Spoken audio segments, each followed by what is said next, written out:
Good morning, Nigeria. I always say that TVC has a finger on the pulse and our eyes constantly on the streets. And we try to bring you the best trending stories and dissect them as best we can. In our first story, in a new development, the President of the Senate, Godswill Akpabio, has asked the Federal High Court sitting in Abuja to order Senator Natasha to delete what he says is a satirical apology which she allegedly posted online. Now, this post appears to be gaining traction and has left many wondering if there should be limits to free speech and perhaps even political rhetoric. So what is the issue with Natasha's apology? Well, in April, Senator Akpoti, who represents Kogi Central, published an apology on social media stating that she was sorry for the crime of maintaining dignity and self-respect. But before that post, an existing court order barred both parties from making public statements about an ongoing case involving allegations of sexual harassment. So basically, in a nutshell, a gag order is binding on both parties. And Senator Akpabio's lawyers, led by a senior advocate of Nigeria, Kehinde Ogunwumiju, want the court to compel Senator Natasha to delete the content she posted across all her social media platforms, issue a formal apology in 2 national newspapers, and submit an affidavit proving that she has complied. Senator Akpabio is not having it, but I will say this. The rule of law should always take precedent. You know, if both parties are binded by a gag order from the courts, whether it's satire or comedy, the rule of law should take precedence. And so I think that if gag order is gag order, the courts decide. Let's take a look at social media. Ebitu says, this whole Akpabio versus Natasha episode is turning Nigeria's Senate into a tragic comedy. When issues of governance should take center stage, we are stuck watching ego wars and courtroom drama. Natasha as well should provide enough evidence in time too. What a mess. SN says, as there are no longer more important matters to attend to, some might argue that this is actually true politics, both in and out of the field. They are giving each other a bass boost. In our next story, a deeply personal TikTok post by a young Nigerian woman is drawing national attention to the unseen realities of long-term caregiving. Now, in the video, she shared her story of caring for her mother, who's been bedridden for 15 years following a stroke. Since she was just 10 years old, this young lady has taken care of her mother every day, feeding, lifting her, cleaning her, and waiting in silence and without support. Let's take a look at this brave young woman. My mom has been sick for the past 15 years, and the doctors told us to give up on her because there's nothing they can do about it. We just have to manage her like that until the day God calls her to rest with him. Today is my mom's birthday. She turned 63, and yeah, this is my mom. We've been taking care of her for the past 15 years. She doesn't talk, she doesn't walk, she doesn't feed herself. She literally does nothing for herself. She has to be helped to lay down, to sit down, honestly. So the memories that I have of her are not much, which is quite painful. My one wish is for me to be able to have a last dance with my mom in good health before she leaves this earth. When the doctors told us to just forget about it, all of us decided that we're just going to leave everything in God's hand because there's literally nothing he cannot do. We believe that he's going to put an end to this situation. Today being my mom's birthday, I only prayed one prayer. I said, God, please. Now, her mother, like she said, is now 63 years old and can no longer speak or move independently. A brief moment of hope came after brain surgery in 2020, but the symptoms returned, and the doctors are saying that there's nothing more that they could do. What is lingering here for me is not just medical hardship, but the emotional weight of this silent care work that this young woman is engaging in. And it's the kind that continues long after friends and well-wishers have left you to deal with, things like this on your own. I think this is the concept of invisible labor brought to life, the labor that often is so intensive and so emotional, but nobody sees. And this type of invisible, quiet labor should gain as much recognition and respect as public service. This young woman is doing a great job that not a lot of us can do. Let's take a look at social media. And these are some comments on TikTok. Cakes by Semi says, I can relate. I've been there, just that mine eventually died in my arms in 2018. I'm so sorry for your loss. We'll take one more tweet, one more comment. Michelle says, you are a strong, sweet girl, and I commend you. May God's will be done, and may that wish please God in this situation manifest. I pray strength for you and your family. Happy 63rd birthday, Mommy. So many young people, team, have dedicated their lives to this silent care work. And it's something that we don't really talk about, but they're managing their lives and growing their lives while taking care of their ailing or aging parents. It's sad, it's a pity, but I celebrate her strength. Talking about the 25-year-old who have had to do this for the past 15 years. And her mom is so beautiful. Unfortunately, she has to deal with these health challenges that she didn't perhaps bring upon herself.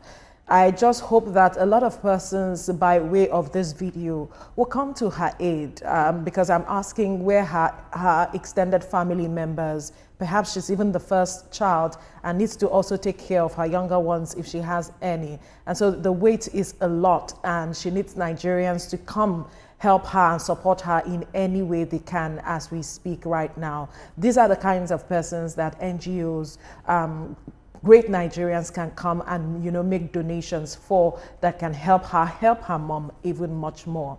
And then to the story of Natasha and the Senate president, I am actually tired of this story, the back and forth, especially because Natasha on her own part is a lawyer and understands that when the courts have decided on a matter saying, do not speak about it, whether in writing or anything, it's a breach of the whole process.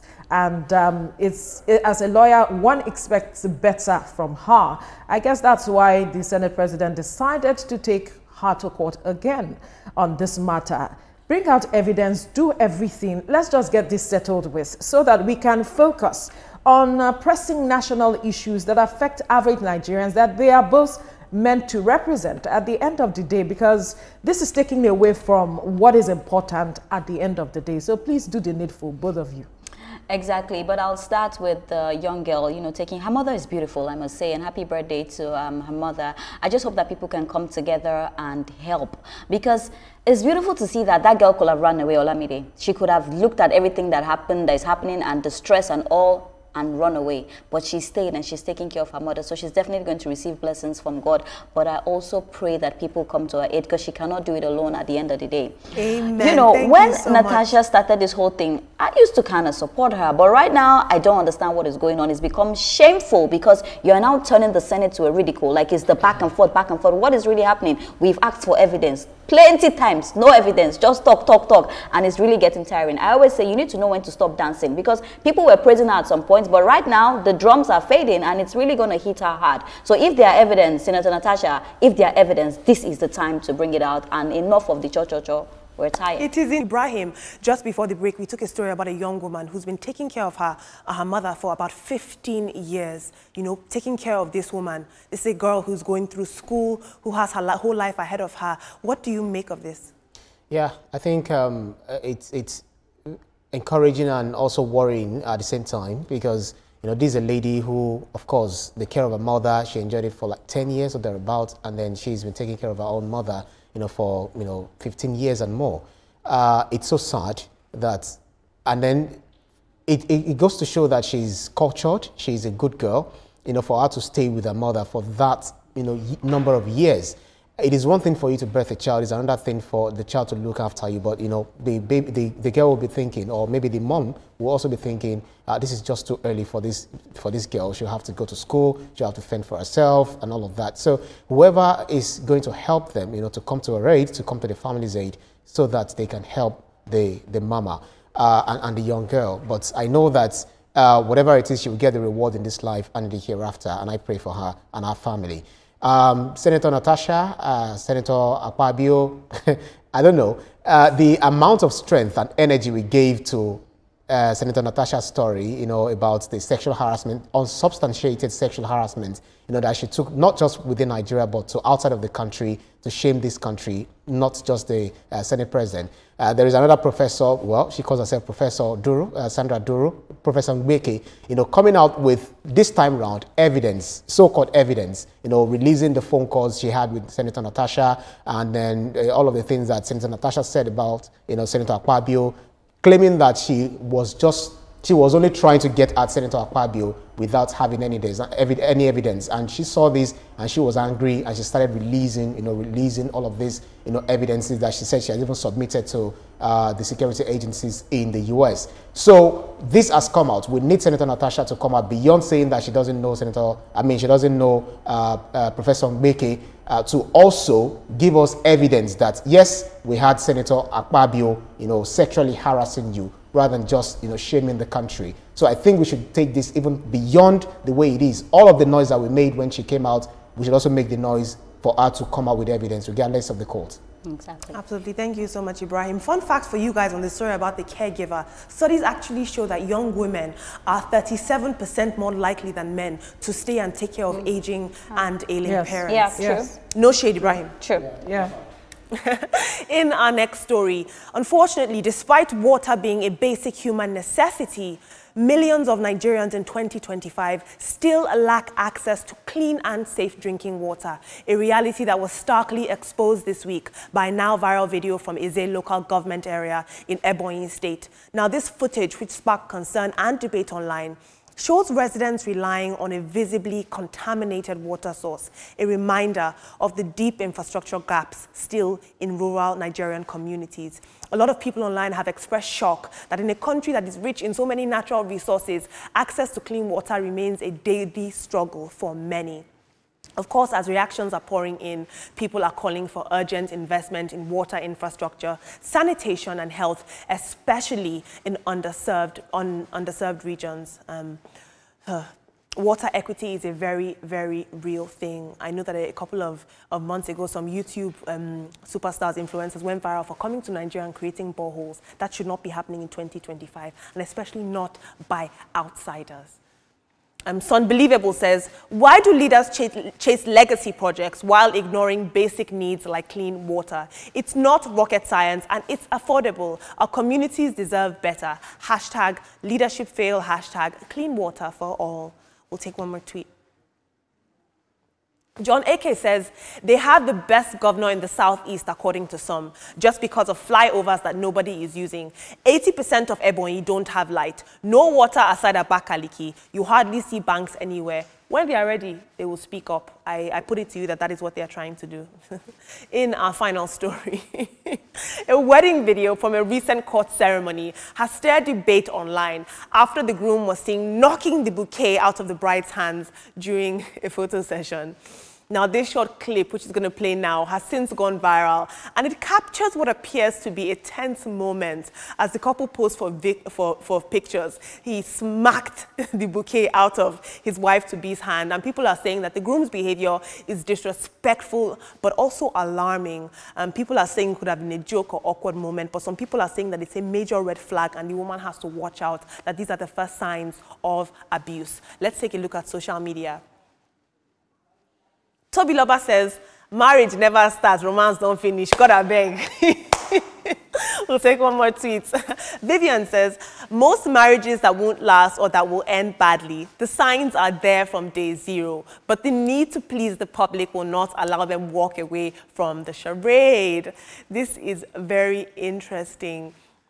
Team, on one hand, in one corner of the country, there's no access to clean water. In another hand, somebody is knocking out a bouquet from someone's hand. A very, very serious issue, though, this issue of access to water, hydro equity, as some might call it. And that's where I actually want to begin. I want to ask the governor of the state what exactly is going on with this matter of access to clean water, potable water for the people, especially in Easy local government area of the state. Where are the local government chairmen and the councillors? What have they said about this matter? How are they pushing forward for the people to have potable water in that area? Where are your representatives? Do they know about this, or they are not aware about this issue?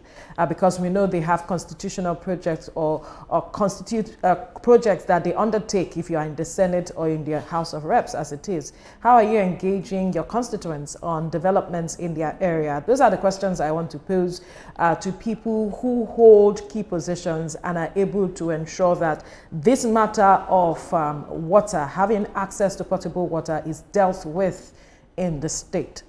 Now for the couple, there are two sides to if you can call them that after that behavior. Oh, yeah, they are still a couple though, because they were and it's according to the court. They were wedded by the courts, as it is. I guess the pressure of getting married may have made the man act in that manner. Maybe that's one hand. Now I'm not making excuses for him, but it didn't look nice in my perspective, because he looked aggressive towards the woman. She was perhaps trying to pose well and just did the flowers like this, and he just kicked it off. Give me chance, I want to take a picture.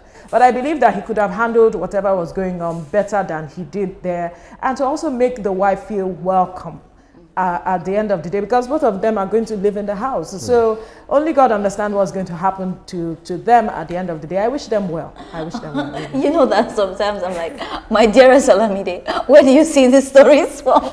This particular story is so funny. He said, come on with you. No, what I have to say is that this is not a red flag. This is a red cloth. You know, Atampa, this is Atampa all over red.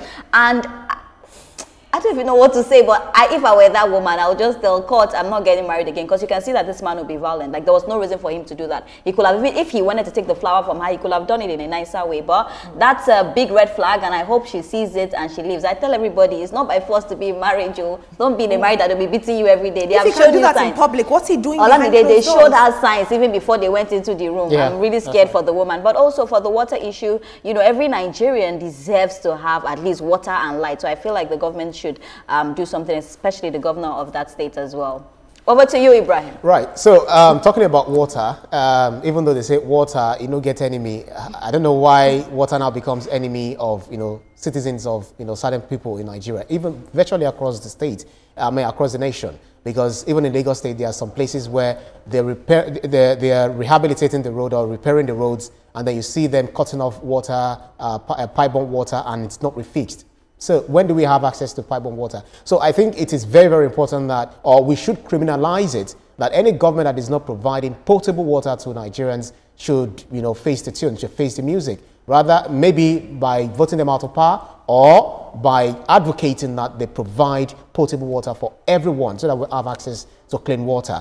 The man who, kicked the bouquet, maybe, we never can tell, on the face value, they might not be best of friends. Maybe behind the cameras, they might be best of friends, but what's that for? They might be best of friends. You never can tell. But I feel if there is a problem in that relationship or in that marriage, as it has gone, they should work towards, maybe resolving the matter or going their separate ways. Because we don't want to read a similar story that happened somewhere in the north, where after 9 days of marriage, the wife slit the husband, the throat of the husband. And that was, due to she was not in love with the guy, and then they never want to get married. Maybe they forced them into getting married. So please don't force yourself into marriage. But then, happy married life. That's why we wish everyone happy married life. Of course, you still have to wish them happy married life at the end of the day. But thank you, Olamide, for those stories. And to our viewers, remember that you can share your perspective on stories that are trending now using the hashtag trending now on TVC. Now, this is where we have to draw the curtains of the program. Let's let you know that the views and reactions of all our resource persons are theirs and have no connection with TVC News. Up next is your view with the ladies, and afterwards this morning with Yori Folarian. To stay safe, bye.